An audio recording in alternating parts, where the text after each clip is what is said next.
A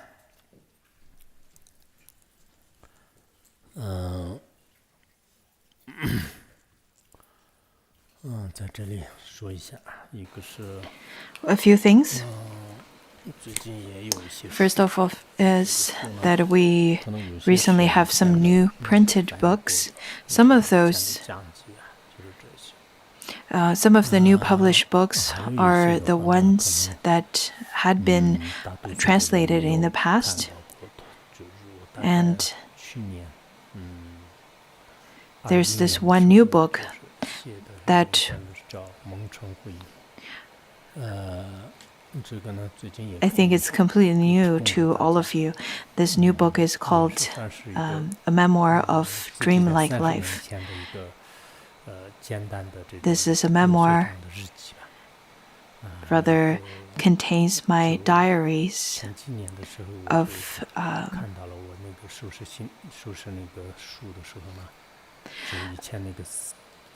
the journals I wrote about 30 years ago, all the way back from 1990s when I traveled and paid pilgrimage tours with Phuntsog Rinpoche. It's really a compilation of my journal.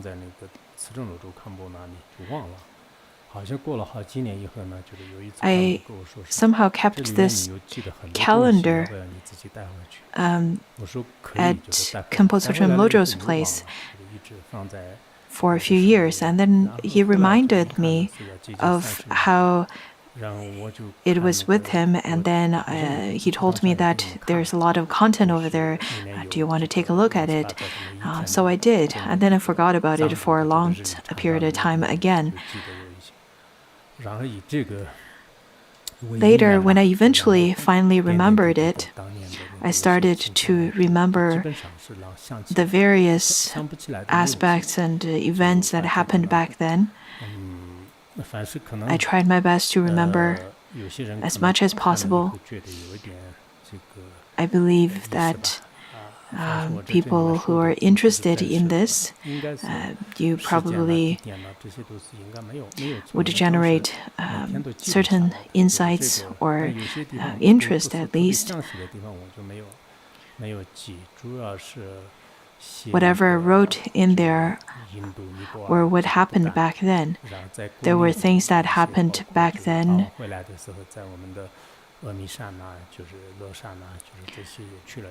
Our pilgrimage tour to Nepal, Bhutan, and a few places in mainland China, in Mount Ome, and so on and so forth. I did not really record many of the unfathomable insights and spiritual powers of Phuntsog Rinpoche. Rather, it was more of my personal journal. I think this is really a speck of the sands of the dreamlike world that I remember. Therefore, I named it as A Memoir of Dreamlike Life. I remember that back then I spent quite a bit of money to buy a camera and then tried to capture as many pictures as I could back then. If we were to compare to the modern technology, what I had back then was rather too humble to be mentioned, and the advancement nowadays is really unfathomable for people to think of back then. I tried my best to take as many pictures until to such time that Phuntsog Rinpoche scolded me for taking too many photos. So now I printed this book, and I'm sharing with all of you of this particular journal, this memoir of the journey I had with Phuntsog Rinpoche 30 years ago. We traveled to a few different counties of Lohor, of Khaungding, and Dempa, and all of those areas. totaling about 72 monasteries. Back in 1985, we went together with Pontsog Rinpoche, 1987 to Mount Wutai, and 1993 to United States, France, Canada. 1997, we then later went to Mount Potala. Though those trips were really good, but I had most of the memory of the 1990s pilgrimage tours. Maybe because it was really my first time traveling abroad, so I wrote them down. Not sure if it's going to be useful or meaningful, but I'm sharing this book to all of you. I'm not sure if we have any extra copies.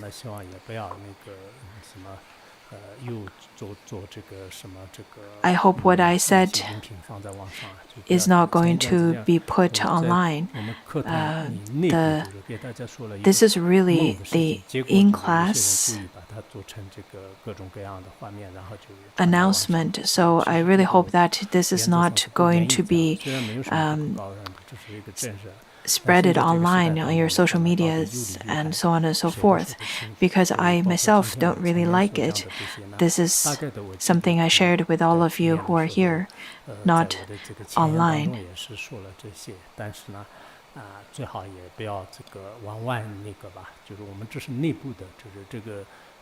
This is something that we printed only for reference for our practitioners over here in Laronggar, and not going to be propagated or spread it outside. This is really just a reference in terms of history. So for those of you who are interested, then you can read it. And maybe there are people who think that I don't write well, then you don't have to read it. It was really just some diaries I wrote on a calendar back then, and then later, after 30 years, I wrote them down as a record to remember that journey.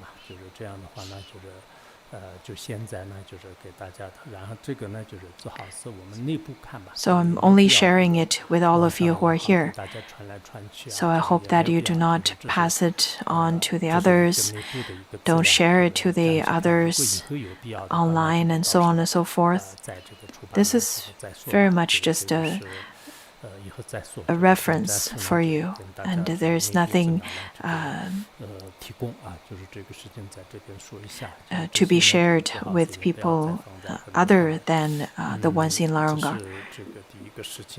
So this is the first announcement, and the second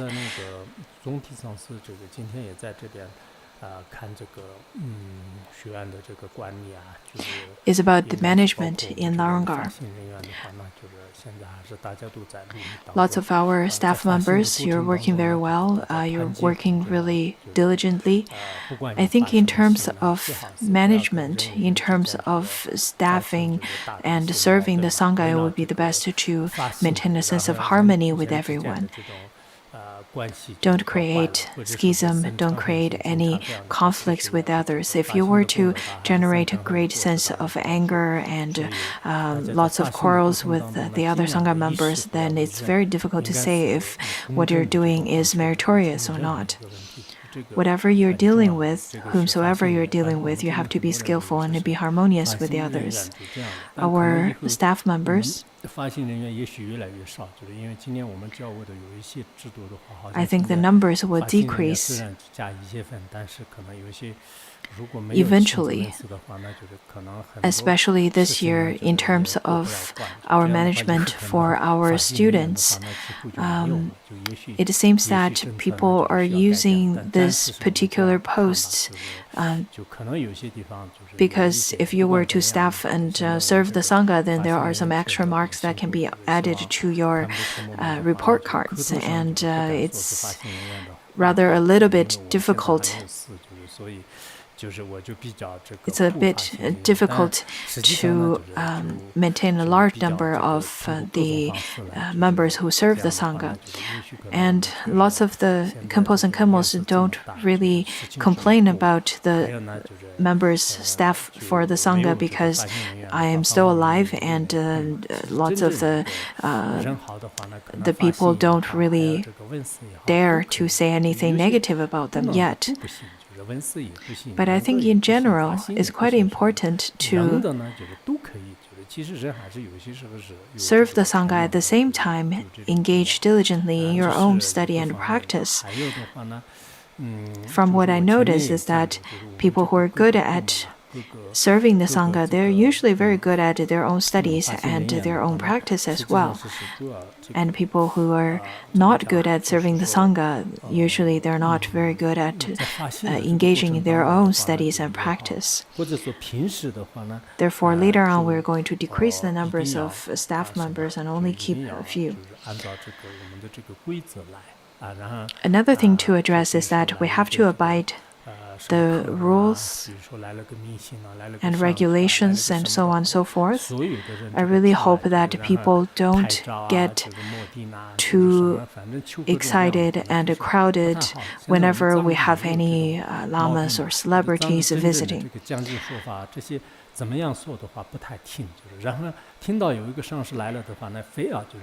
I think in Tibet nowadays, people are like that as well. They don't really listen to the teachings, they don't really listen to the lamas anymore.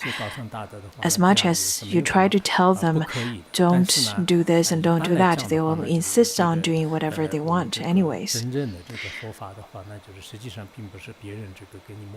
In fact, the genuine Dharma is not about whatever blessing touches on your crown you received or whomsoever you received it from. This is not genuine Dharma. If you were to grasp onto those external so-called blessings and hold them on, clutch onto them as their Dharma, that is not true. When I look at the report cards of the jomos, of the Tibetan nuns, this time I feel that it was easier for me to inspect their exams during the exam sessions, because in the past, whenever the lamas would go and inspect the exams or any of the events, lots of jomos would then crowd the lamas and then start asking the lamas to give them blessings and started making offering and staffing their money for rededicated merit into the lama's clothing. So this is really not appropriate. In fact, the blessings that you can receive really depends on how much Dharma that you've synchronized into your own mind, you've taken into your own heart and mind. Therefore, I would like to address and hope that you will listen to me and follow the rules, as well as take Dharma into your heart and not grasping onto any of the external rituals. I remember that the other day I went to the library. I noticed that everyone was doing pretty well. Not overzealous, that is. Everyone's doing whatever they're supposed to do, so that's very good. People with faith, in fact, you can show a sense of your faith through Dharma, through the Dharma offerings and so on, but not through just overzealous actions and behavior. Of course, there are new lay practitioners who just came here and they have this kind of overzealous attitude. But for those of you who've stayed here for a long period of time, you should try to ease that.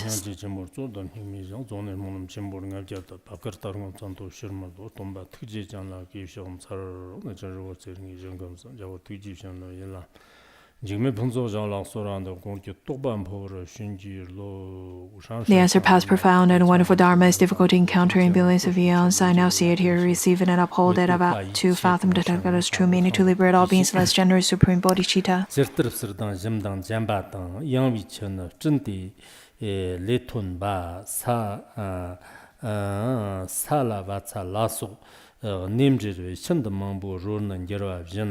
Devjin thokbe yanlag gyachi char rav yang tse chen nyangbo le ton ban rover ji kyang ni ji yewa le namba mambu ro dang dam bran ger thagbam chogla tangwa dang varma dang na mardang we phongbok sam na ma tag dang mafsha dang na yedag ra khshid tar chen me par na madang khamar jewa shadag dang Gayartse sala charwa bana yedak tagnar dingwartar nyarje chen tsok takka chuchung chuchi shungdang ma shung wale jang chundut badang chular dangwan jikten tagna huete nyeda tigbar rgba mbepar dotsan dangnak doji menam bepa na chokchig chadang risir songwa tagla jirtar chuntu meda 차당 야체 rigbi tsirgi 차당 야친 차당 야친 rigbi tsirgi mtendang tsewi chun nyomu tagang yer dakhti wagner tagler nam kun tuba met 차당 yache rigbi tsirgi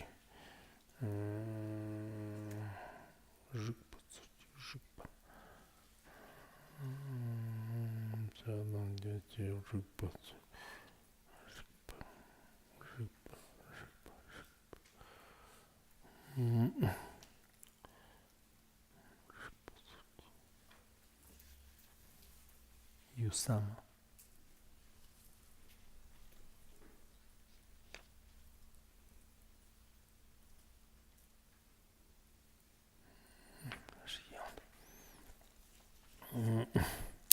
차단 제치 릭부츠르 김켐바 당나 쯔위 전 뇨모 당지르 덕티 와그니르 taglar namkan tupa med kor kenche thuma metrin rovi lamnor nabarnga maqsan wala tjim mevjim jornga taglab dewa met deir dingur tagd memtsun gyatsa la so rkhjevjin tujje chinle tamchu char chen de rab jivshid rabtam bev lalan chipu mala yong tsur dingur jivshir tugbivshir Shir dan la lhami gwanshigm chog lagam ngumbrun dodmette shirp dan tevjin shigpi sonrp ta per jimjang la donor dugnger gyönd lan donor dugnger gogji shibe tongshiro nadna shishya nati dyonar panshala deone toshar man tembra shawartar dugnger gyetang tengok padang tevjin lam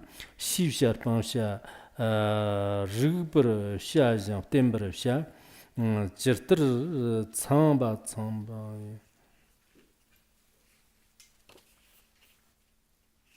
没有了是吧到半天好吧今天可能讲中途我们先讲这个宝训论 Now let's study the Uttaratantra Shastra first. As I said yesterday, there's no class tomorrow, and on Thursday we will continue with the class on entering the way of the great vehicle.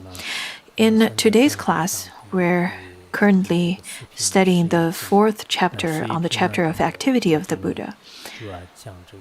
In this chapter, we are talking about the uninterruptedness and the spontaneity of the Buddha's activity. So previously, we've already covered the part on the Indra as an example, and then the example of the celestial drum. That's the second. And then today, let's continue with the third example. The third example talks about the clouds as an example. The cloud refers to the great compassion of the Buddha. In the previous class, we've covered 2 verses where it talks about how the clouds would benefit crops.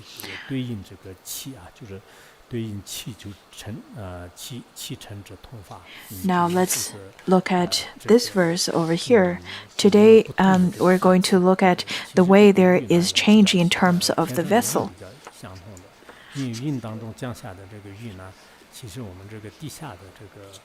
Clouds are very similar to the water, and the rain that bestows onto the people on the ground, there are the ones who will receive benefit and the ones who would rather feel harm.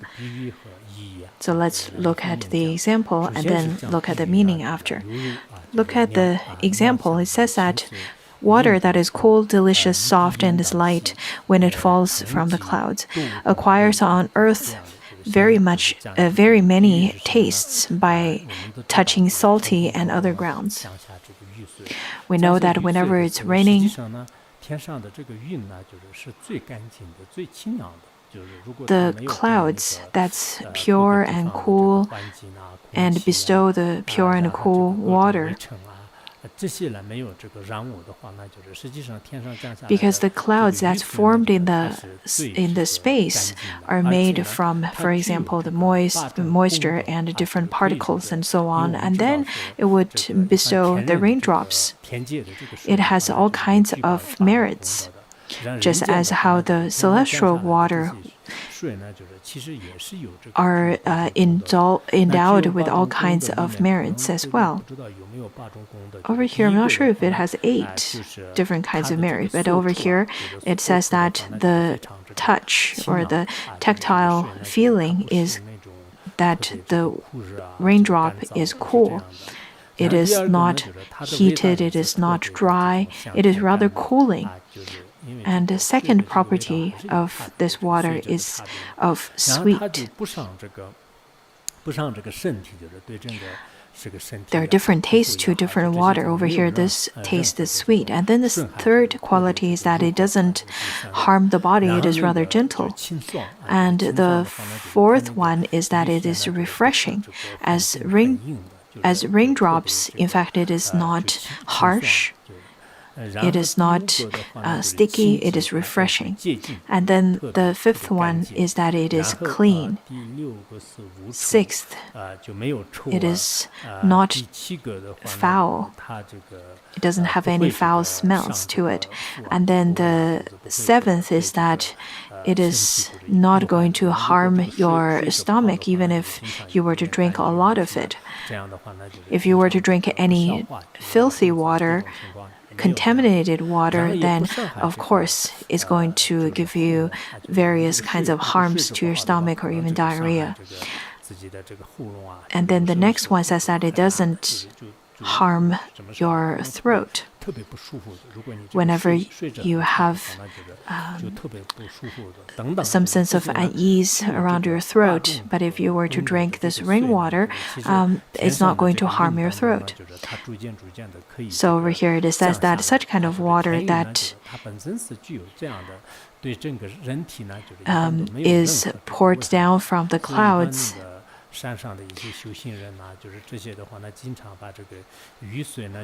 has all those qualities. That is why there are people whom would put various kinds of containers to collect the raindrops, and they would drink that because raindrops would be beneficial and healthy to the human beings, as it doesn't bring any harm to the human body.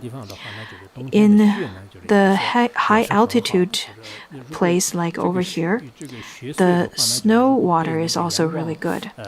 Once, for example, the fresh snow that has not been exposed in sunlight, those are very beneficial. And there are people who use those snow to to collect those snow, fresh snow, and then it would make tea from that kind of water. I heard that there are people who would gather the rainwater and particularly make tea from those rainwater. So we can see that this kind of rainwater is very much considered as beneficial and sweet.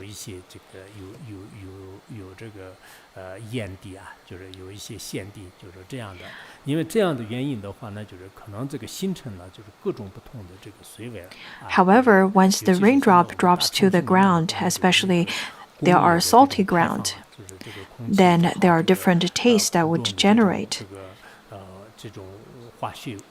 In large cities, we see that lots of the industrial exhaustion of filthy water, those filthy water are mixed with all kinds of chemicals, and such kind of water are definitely harmful to human body. For example, there are various kinds of incidents of causing cancer and so on and so forth. If the water is not purified, and then if we were to intake such filthy water, while it still contains all kinds of chemicals and filth, it would definitely harm our physical body. That is why people buy all kinds of water filters. On one hand, I do think that it's beneficial and sometimes necessary. But whenever we look at people who only drink mineral water, I'm not sure if it's necessary to go on to that extreme either. Because the mineral water, you don't really know what are added into those water. I probably shouldn't say that, otherwise the people selling mineral water probably would dislike my statement. And then the merchants selling those mineral water would be waiting on the way to take revenge on me.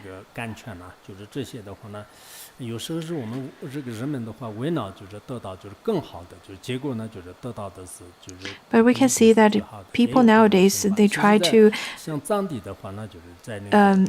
obtain certain better kind of quality of water, but eventually end up with only the inferior type of water.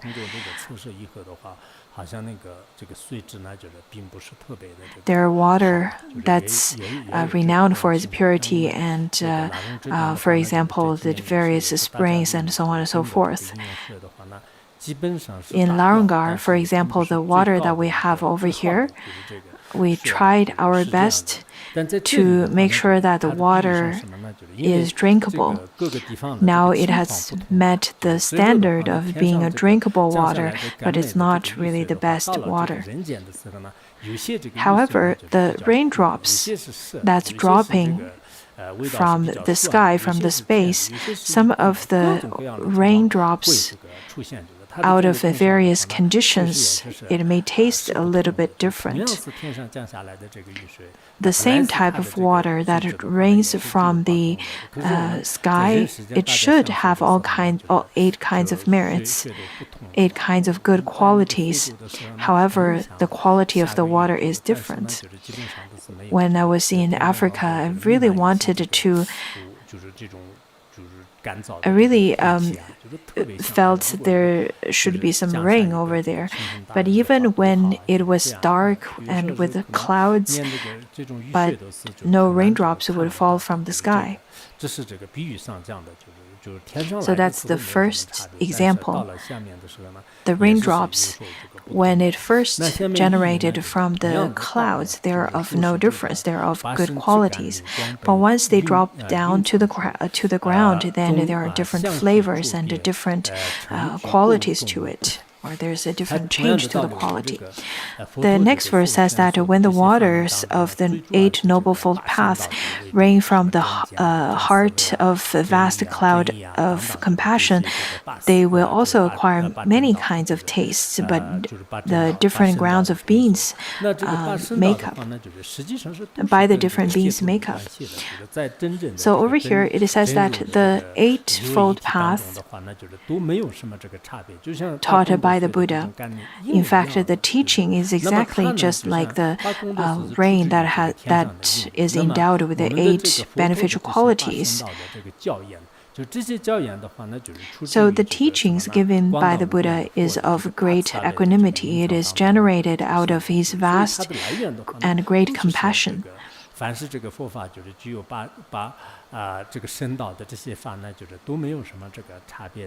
There's really no difference.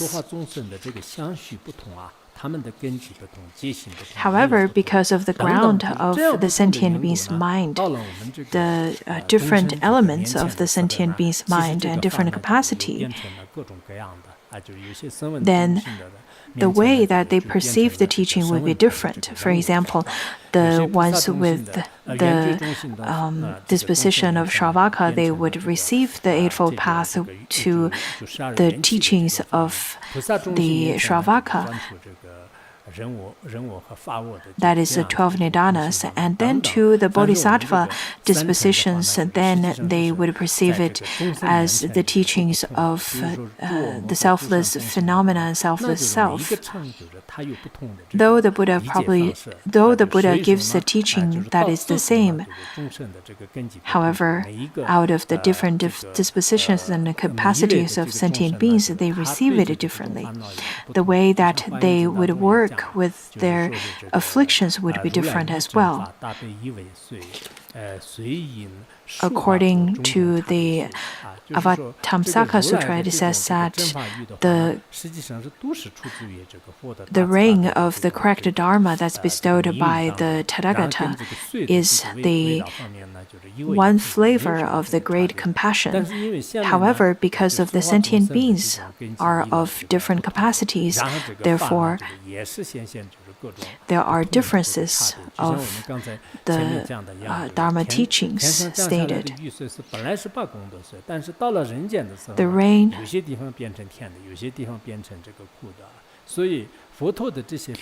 that's bestowed from the sky is of the same. However, the way that is received is different, just as how the Dharma teaching given by the Buddha is of great equanimity, but the way that the sentient beings receive is different. So we should understand that. Over here it talks about how out of the different vases of receiving the Dharma, then the Dharma is then of various teachings or divided into different categories and different teachings.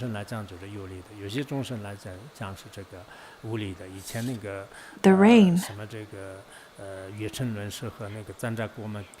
could be beneficial to some group and be harmful to another. According to Chandrakirti,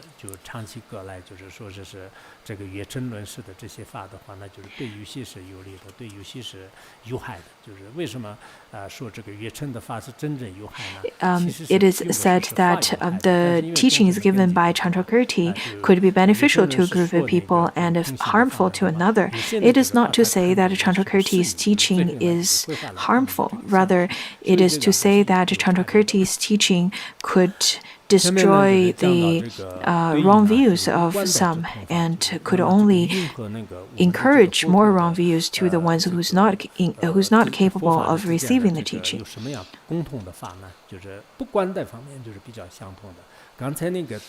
And the next verse,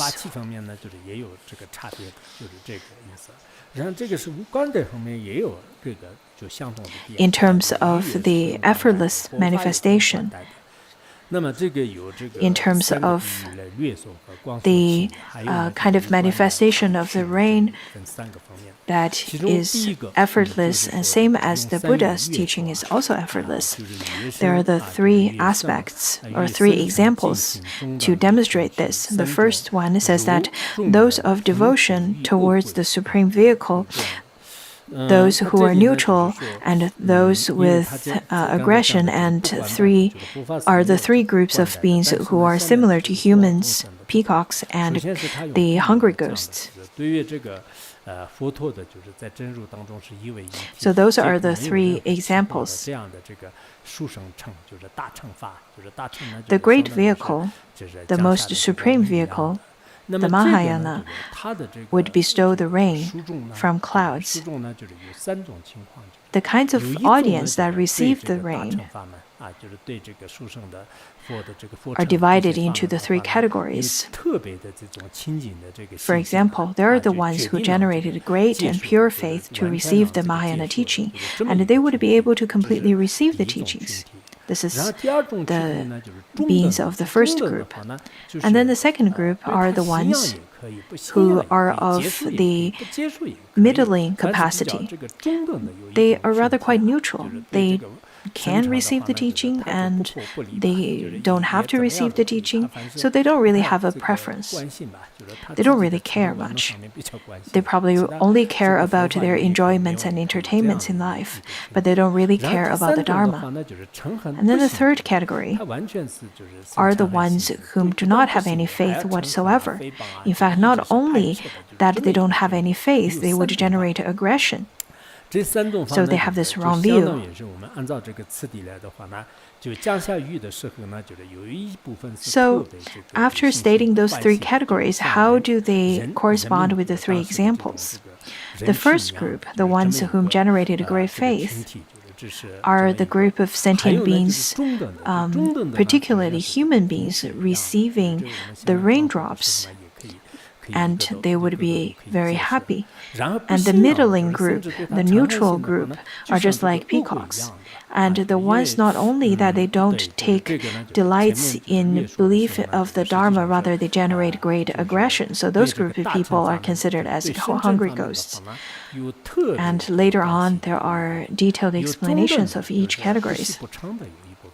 So we see that there's the first group whom generated great faith and delight in receiving the Dharma and in receiving the Dharma or the rain. And then the second group are considered as the group with kind of a neutral attitude, just like peacock. And the third one is the ones without any faith, just like hungry ghosts, also would generate anger on top of that. Over here it says that at the end of spring, when there are no clouds, human beings and birds that are rarely fly, when rain is falling in summertime, the craving spirits suffer. So there are some explanations over here.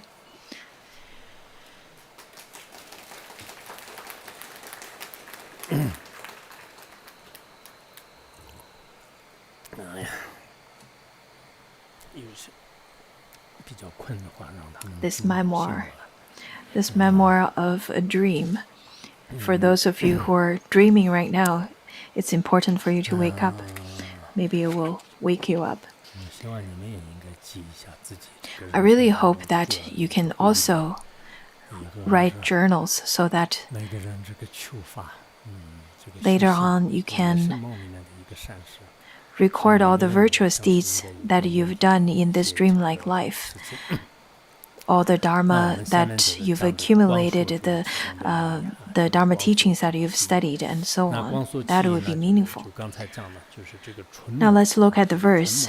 Over here in the verse it says that at the end of the spring or beginning of summer, usually we would say that there are 3 months in spring, summer, autumn, and winter. This is a way of recording the various seasons. Another way of Another way of looking at the seasons is that there are 3 seasons and 4 months designated to each of the seasons, and in summer and spring is considered as one season. There are the way of looking at the weather or looking at the year in 2 seasons as well. There are the different categories. Over here it says that at the end of spring, when there are no clouds, people would not be happy. People would suffer. And whenever there's rain, then they would be delighted. In India, since in many of the areas, in fact, it is considered that they thrive based on agriculture, therefore they really count on the weather. On top of that, there are times in India where they would suffer from various drought or the dry seasons, same as in Africa. In Tibet, we would say that the raindrops in spring is as expensive and rare as oils.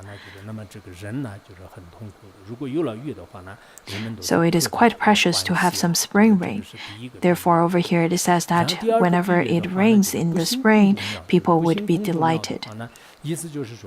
And then the second example is that the birds that rarely fly. Specifically, in this text, it refers to the peacocks. The peacocks, unlike eagles and so on and so forth, they do not fly in the sky. Therefore,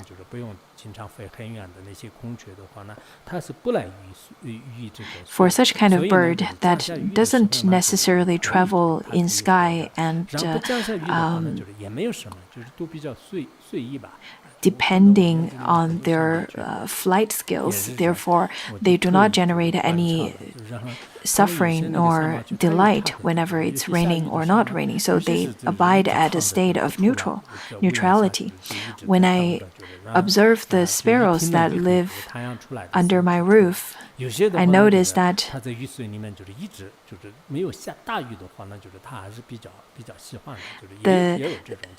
the sparrows enjoy drizzles of rain, rather they do not enjoy storms. But for peacock, they don't really care about raining or not. Peacock has this quality that when there is spring thundering, the peacocks will be happy. According to the Tibetan teachings, that's the description of peacock. Another term to describe peacocks is that the ones who take delights of thundering.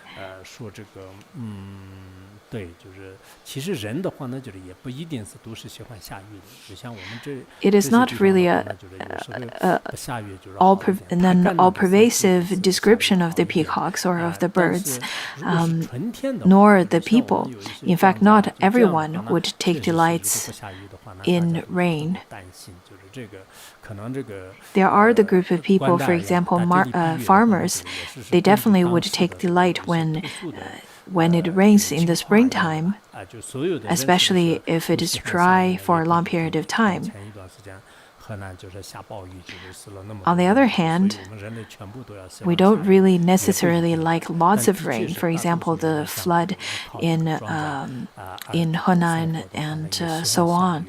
Not that we all enjoy great rains, but for farmers and even the herders, we really like raining seasons in the spring, because if it rains, then the crops would grow or the grass would grow, so that the yaks would be fulfilled with all the grass that's growing on the land.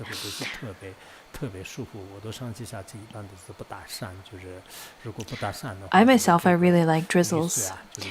Whenever I commute from my home to over here, I really enjoy to walk in the drizzles. It feels very refreshing.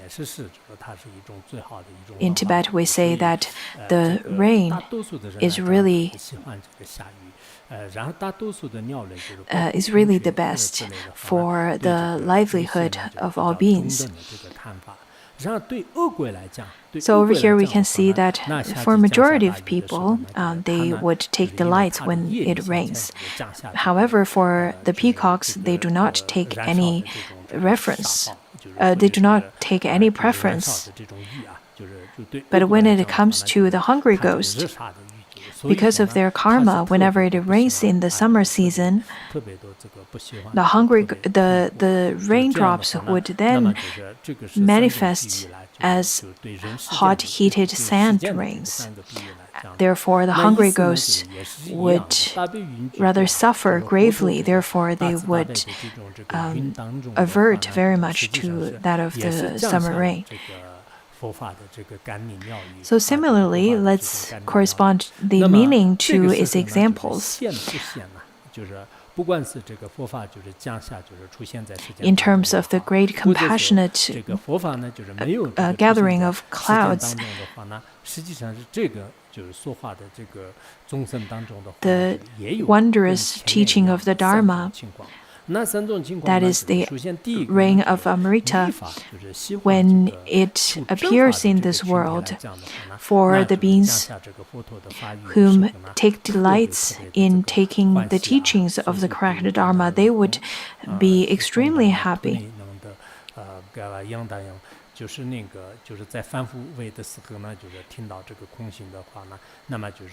Beings at the ordinary state, when they hear the teaching of when they hear the Dharma teachings, the genuine Dharma teachings, they are the ones whom would generate a great faith, and their hair would even stand up. So there are people whom, upon hearing the teaching of compassion, of emptiness, or even seeing the statues and pictures of Buddha, or even something very simple, a Dharma book, a Dharma text, there are beings whom would right away generate a great faith and would generate great delight.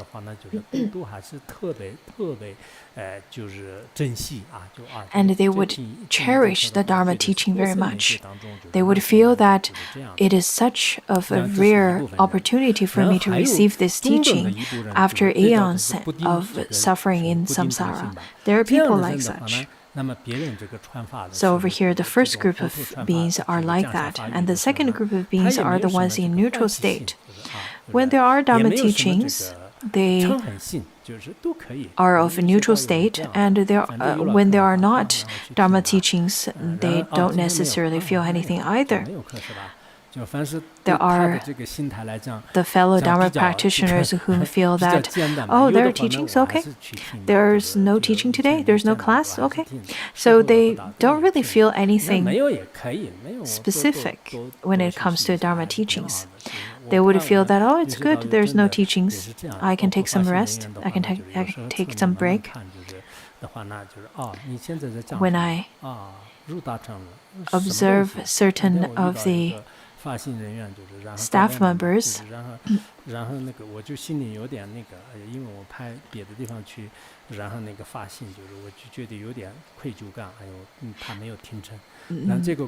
other day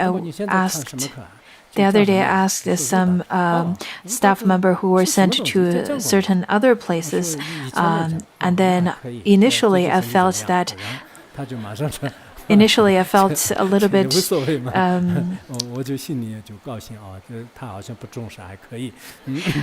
regret that he doesn't have the opportunity to listen to the Entering the Way of the Great Vehicle. And then when I asked him so how he is and so on and so forth, he said he's good, and he started asking me what I'm doing. I told him I'm giving the teaching on the Entering the Way of the Great Vehicle. He said, oh, is it good? And then that's it. He didn't really investigate any further further. So I felt a little bit better. I don't feel a sense of regret anymore, since he doesn't really have a feeling of regret or longing for the Dharma anyways.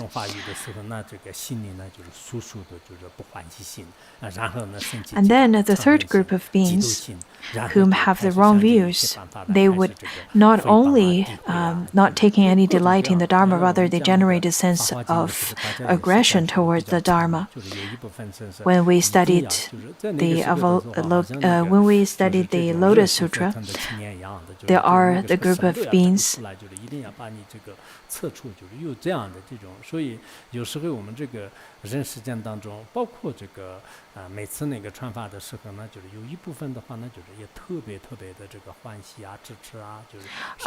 are the group of beings when I was giving the teaching of the Lotus Sutra who got overzealous and they try to find faults as much as they can.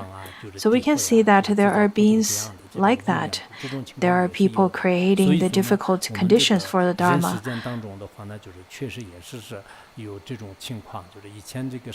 It had happened numerous times during the time of the Buddha, when the Buddha attained enlightenment and started giving teachings on Vulture Peak. A group of beings were extremely happy, especially the ones made great connection to the Dharma. And then there are a group of people at that time, especially some herders back then, out of various reasons unknown, they were not happy about the Buddha giving teaching at that time.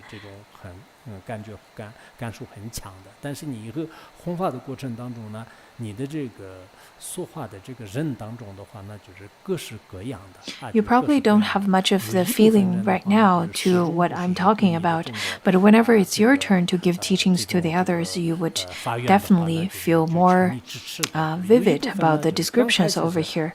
There are people whom would be very delighted about the Dharma teaching, and then there are people whom don't really feel anything at all. And then another group of people, a group of people whom would generate anger. For example, the group of beings whom don't feel happy nor sad if there are teachings. There are Khenpos and Khenmos.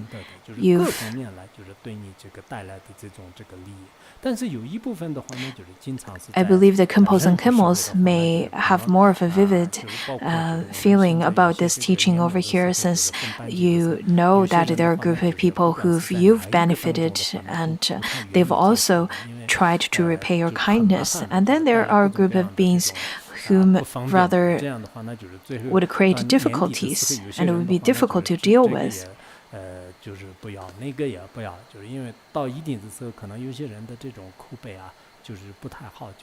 Especially at the end of the term, the study term, there are students from each class. There are a few whom are not welcomed to be transferred into other classes at all, or any class. And then there are the ones whom are very much welcomed, and even the Khenpos and Khenmos don't want to let them go from their class. They would hold on to them and telling the others, no, this student is mine. We can see that how every sentient beings are of such variety of different capacities and dispositions. Everyone's so different, and it is so complicated. Everyone's connection so complicated, even more complicated than the internet.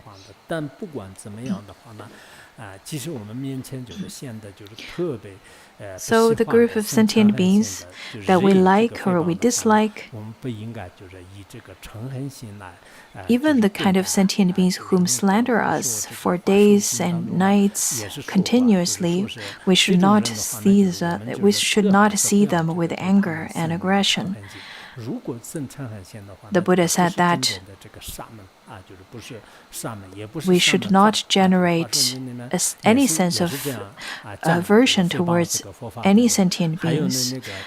If you were to generate aggression to any sentient beings, you're not considered as the genuine Shramana. 对于依教目谋生这个恶行，若生恶行呢，就是堕入这个恶道，就是意思就是说呢，教目就是烧坏了的那些教目的话呢， One should not generate aggression even towards the burnt wood. 如果你生恶行的话呢，也会 If you were to generate aggression to a piece of burnt wood, you would be reborn in lower realms. So the beings whom slandered the virtuous teachers, the great masters, the three jewels. On one hand, I understand that we definitely would generate a sense of sadness in our hearts.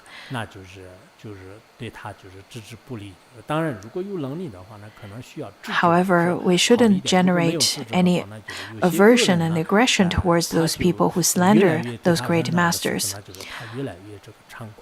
We should either walk away, or if you have the capacity, and I think it is necessary sometimes to try to stop them from doing whatever they're doing to slander the great masters. This is the action of a genuine Dharma practitioner. In our world, in our society, we see that there are people of different capacities and different temperaments. But it's quite important that you should not be influenced by the others and practice whatever you are taught.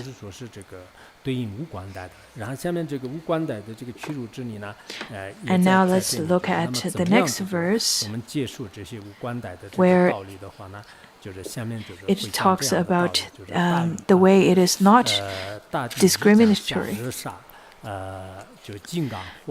When releasing a deluge of heavy drops or hurling down hailstones and thunderbolts, as well as Vajra fire and heated sand. A cloud does not heat any tiny beings or those who have sought shelter in the mountain. Likewise, the clouds of knowledge and compassion does not heed whether its vast and subtle drops will purify the afflictions or increase dormant tendencies towards holding the view of a self.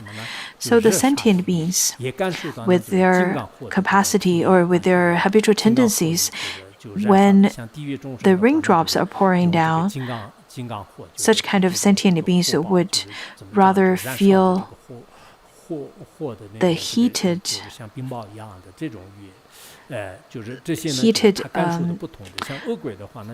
hailstones,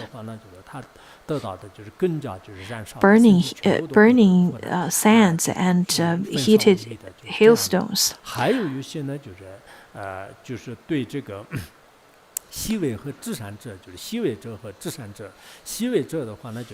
And then for the group of people who are rather very tiny, such as little insects and bees and so on and so forth, when there are big hails coming in, it could kill lots of those insects. In the past few days, we also had lots of thunderstorms as well as hails. When I look at my backyard, in a short period of time, all the flowers were then beaten to the ground. Also, lots of the insects, tiny bees, and so on and so forth, they all died at that time. But after a few days, after a short period of time, they all revived again. They started thriving again, the flowers and vegetations, and then the little insects started to come back.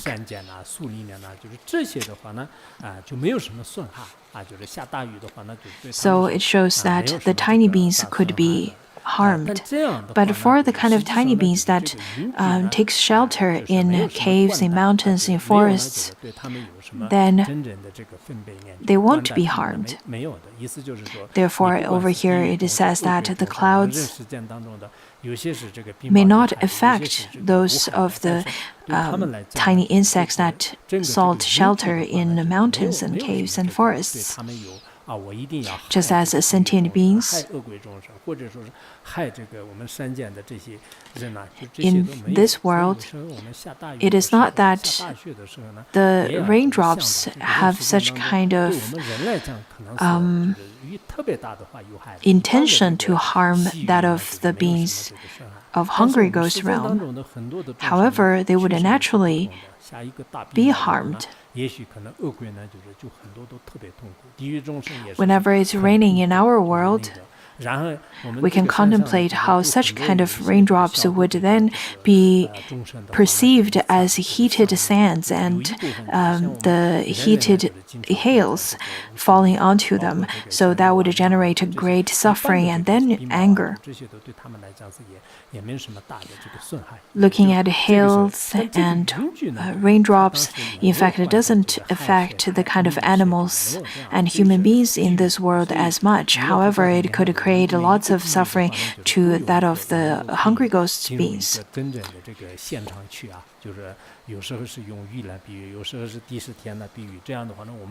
It seems that we are led into this very much vivid examples that's described by Maitreya. Sometimes it's rain, sometimes it's clouds, and sometimes it's Indra's palace. This is the kind of vivid teachings from the enlightened ones. Also, the next ones, over here it says that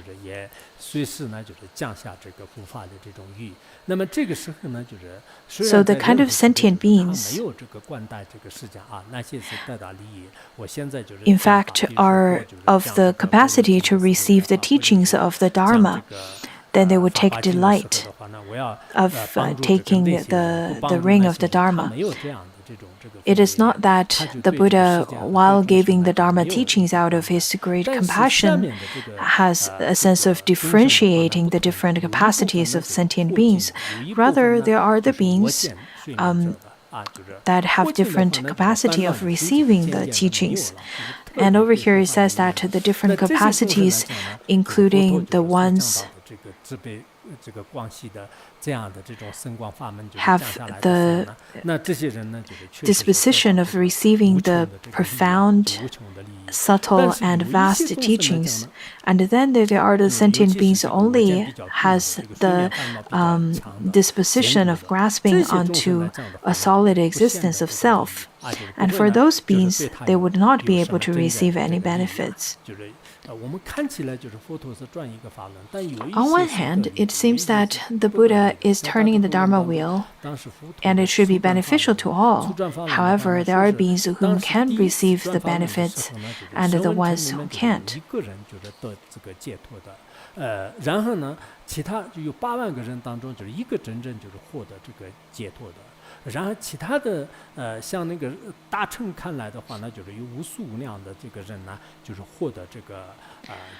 From the sutras, sometimes we can see that only certain arhats or only certain the Shravakas attain arhathood or liberation, and there are much more of a numbers described in the beings with the disposition of Mahayana would be able to receive liberation and so on and so forth. There are the different numbers recorded in the sutra. At the end of the sutra, whomsoever attained certain fruition. Similarly, when we look at this world, there are the trees that's easy for them to absorb the water, absorb the rain, therefore they would grow faster. And then there are the ones that's not very proficient in absorbing the raindrops, therefore they grow much slower. Similarly, there are the beings who can absorb the Dharma much faster, And there are the beings who can't absorb the Dharma teachings as fast or proficiently. Sometimes I think to myself that Phuntsok Rinpoche stayed in this world for 72 years. He, though only studied for 6 years,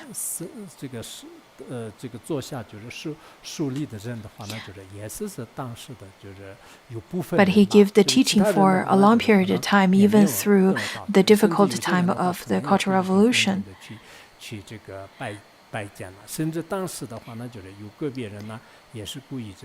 During his abiding in this world, there were people who were able to receive the teachings from him and receive the teachings much more proficiently, and there are the ones who only come to visit him once or twice.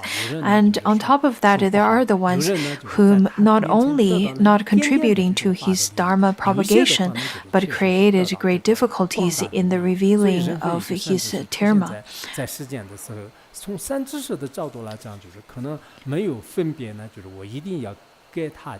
From the angle of the Dharma teacher, in fact, they did not differentiate the disciples. They expounded the teachings with great equanimity. There are sentient beings, there are the students whom would feel that, oh, the teacher is being really nice to me, and the teacher would give me blessings even upon seeing me, and the teacher would bless me right away, and the teachers giving me very specific attention and so on and so forth. And that's really from the perception of the ones without any sense of security. But as a teacher, in fact, they would extend the unbiased benefit of the Dharma with a sense of equanimity. There are beings whom would feel that, why are you being so nice to the other disciples but not to me? I am also your disciple. So there are the beings of different kinds of perceptions.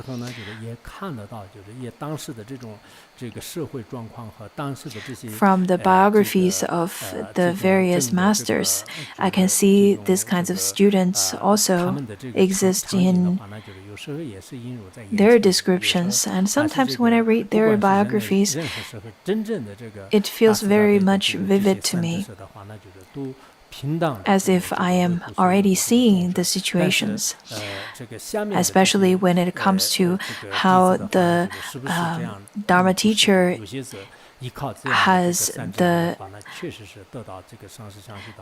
great compassion that is equal to everyone, but people would receive it in very different ways. For example, the biography of Longchenpa. It is very telling. I've translated Longchenpa's biography into Chinese. You should be able to read it. The Buddha, the Dharma teacher, in fact, they don't have any bias. But because of the different merit, the different karma, then the way that people receive the teachings are very different. According to a sutra that's called the prosperous manifestation of the Tathagatas, where it says that just as how the rain has only of one taste, however, the way that it's being received is different, though that it is propagated, though the rain is though the rain doesn't have any bias or preference, rather would moist whatever is there. Similarly, the Tathagatas would also practice or carry out their actions of the Dharma without any bias, without any preference.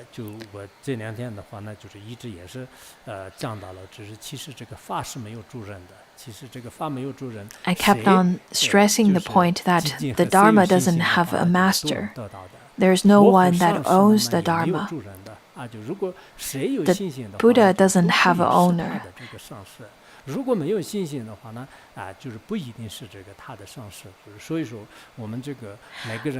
And the Lama doesn't have owner. So if you have faith and diligence, you can have the Dharma.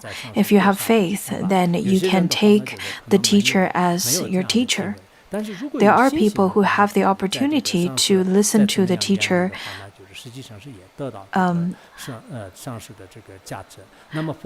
to listen directly to the teacher, and they're the ones, though you have faith, but maybe you don't have the opportunity to attend the teachings over there right in front of the teacher. But if you have faith, then you would be able to receive the blessings and the teachings, and would be able to regard the teacher as your Lama, as your teacher. Also, such kind of blessings is spontaneous. It is not conditioned by certain effort. You can ask for blessings at any time. It is not that the teacher or the Buddhas or the three jewels has to put into certain effort so that you will be able to receive the teaching, receive the blessings. It is not like that at all. 不仅无妙相无趣无暗了比库恒入惑人言等出生北云降法语大语冷密比它下面呢就是讲那个 Now the next verse 那个语就我们现在不是一直是用这个语 connection with the property conducive to eliminating suffering and how it corresponds to extinguishing the fire. 现在这个森林大火的时候有时候天上一降下雨的时候呢就是把火都灭了 There are lots of wildfires going on. If there are the great rains that could be poured down to the wildfire, then they would be extinguished. Similarly, the sentient beings that's suffering from the fire of their afflictions, such kind of beginningless and endless suffering, in this beginningless and endless samsara, the sentient beings could be found in the 5 types.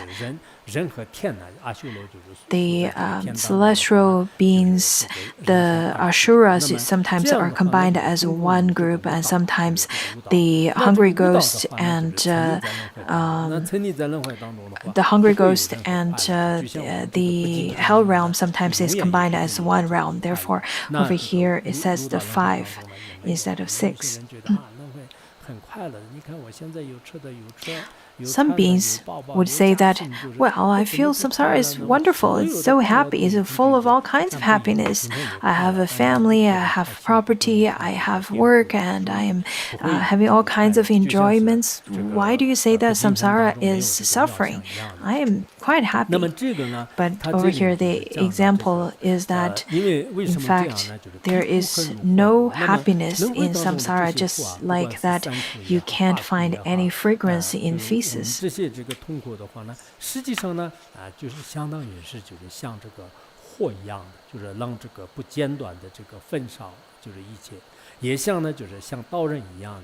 The fire over here that creates suffering can be like the suffering in samsara is compared to the fire that is beginningless and endless, is ongoing suffering that's being burned. Also, compared to the example of how there is no fragrance within feces, and how a wound that is being created by the great fire or being slit by sharp blades or sprinkle salt on top of fresh wound.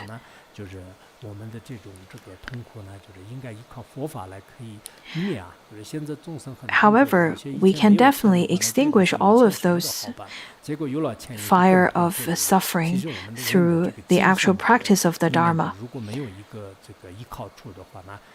For human beings, if we don't have any spirituality, if we don't have any faith, then it's really difficult for us to continue our life without suffering. Therefore, we have to definitely practice on the spiritual path to eliminate the suffering. The next one is talking about wisdom, where over here it talks about how even the celestial beings would come to the end of their life. There is the death and transmigration. Similarly, human beings also suffer from all kinds of strife. The four types of suffering, or the three types of suffering of change, and the 8 types of suffering of illness, suffering of death, and suffering of parting from the loved ones, and so on. All kinds of categories of sufferings.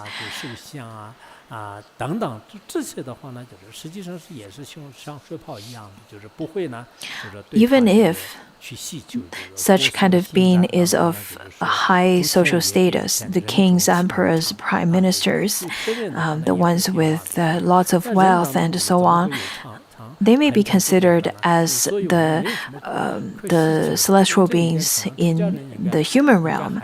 But even the real celestial beings, their lifespan would come to an end too. For human beings, they would strive to be a certain leader, a certain someone with a great authority. Even among our Sangha, even among the practitioners, there are the ones who strive to be a Dharma teacher, strive to be Khenpo or Khenmo, and if they can't, they would feel that, they're just out of jealousy, therefore they don't like me. It is only that they don't respect me because I am so much better than they are. So there are people like that too, even in our group. 那是什么样呢？就是要随着这个自己前世的这种具现的智慧，然后呢，就是同时也是我们今生当中后天的通过这个闻思修行的这种。However, such kind of wisdom that's accumulated from maybe previous karmic retribution or in this lifetime, then we can come to the kind of recognition and realization of wisdom. Through our systematic study, through our practice, and through the detailed understanding of how everything that is defiled is of the nature of suffering. What's the nature? Where does the nature of suffering come from? It comes from the accumulation of suffering. And how can we eliminate such kind of suffering? Then we can tread on the path that would lead to the extinguishing of the suffering, and then that is called, such kind of extinguishing of the suffering is called the truth of cessation. After knowing such, we can understand we definitely have to seek for wisdom. This is so important on our path. With wisdom, we would be able to part from this samsara, would be able to alleviate from the sufferings of from this samsara. According to Nirvana Sutra, it says that the sentient beings treading in the great darkness, enduring the myriad kinds of suffering, it is only you, the world-honored one, who can lead all of the sentient beings to part from the great suffering. Therefore, you are renowned as the one with great compassion. out of all the compassionate teachings from the Buddha, the most crucial and the most fundamental is that of the teaching of the Four Noble Truths. Only the teaching of the Four Noble Truths, the sentient beings can then be alleviated from their suffering. And then, after knowing the Four Noble Truths, let's look at the Noble Truth. Over here it says that in the case of disease, one needs to diagnose it, remove its cause, attain the happy state of health, and rely on the suitable medicine. Similarly, one needs to recognize suffering, remove its cause, come in touch with its cessation, and rely on the suitable path. This is the teaching that I quoted a few times before. This is a really important teaching, really important stanza. It says that over here, as a doctor, if you want to cure the illness of the patient, then you have to first of all know what kind of illness it is. You have to diagnose the illness. And you have to know the cause of the illness. Does it occur because of cold, and because of moist, because of various reasons, and so on? And then after knowing that, you have to know the prescription, the method of alleviate such kind of illness from the sentient beings. Not only having the prescription, but you actually have to have the medicine. It is applicable to all kinds of doctors, the Chinese traditional medicine doctor, the Tibetan traditional medicine doctor, and the Western medicine doctor. In fact, they all have to know the method of cure, to give a cure to such illness. How about the corresponding meanings to it? First of all, you have to know the suffering. Is it the suffering of this worldly being? Is it suffering in this world? And then know the cause for such kind of suffering. You have to know the karma and affliction. And then after that, you have to know the path, the 5 paths, the 10 bhumis. And then you have to know about the merit of cessation.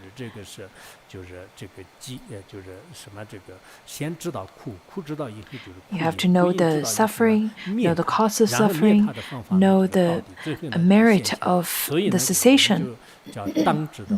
The cessation of suffering, and then the path that would lead you to such a kind of cessation. So that is why it is said that you have to first recognize suffering, remove its cause, and then come in touch with its cessation to know the merit of its cessation, and then rely on the suitable path to attain such a cessation of suffering. In the Chinese Tripitaka, there is a teaching. There is a sutra called the Buddha's teaching on the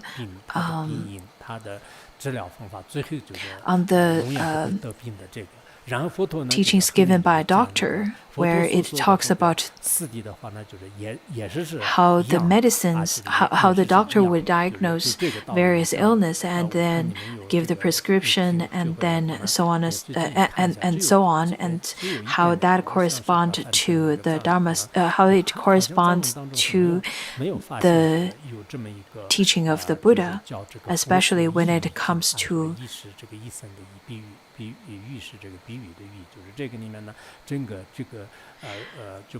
the suffering and cessation of suffering.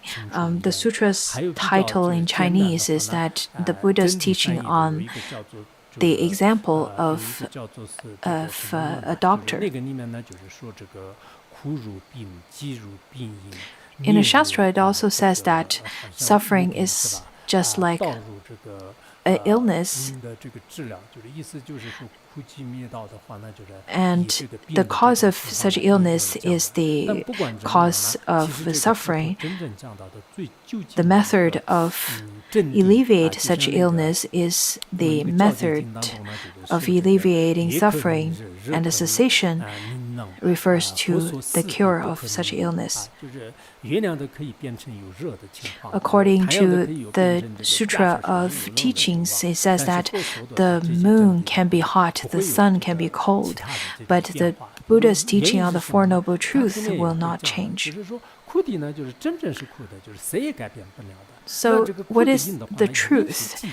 The truth of suffering would not be changed, cannot be changed, will not be changed, same as the other Four Noble Truths, the other three of the Four Noble Truths.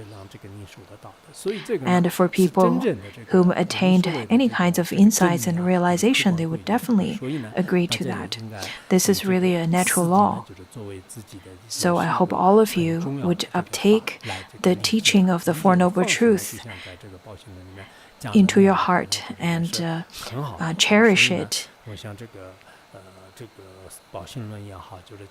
In Uttaratantra Shastra and other sutras and shastras, you definitely see lots of really good teachings within it. There are people who can receive great teachings every day and receive various rules from each class. That is why it is so important to attend classes, and that is why it's so important to engage in systematic studies.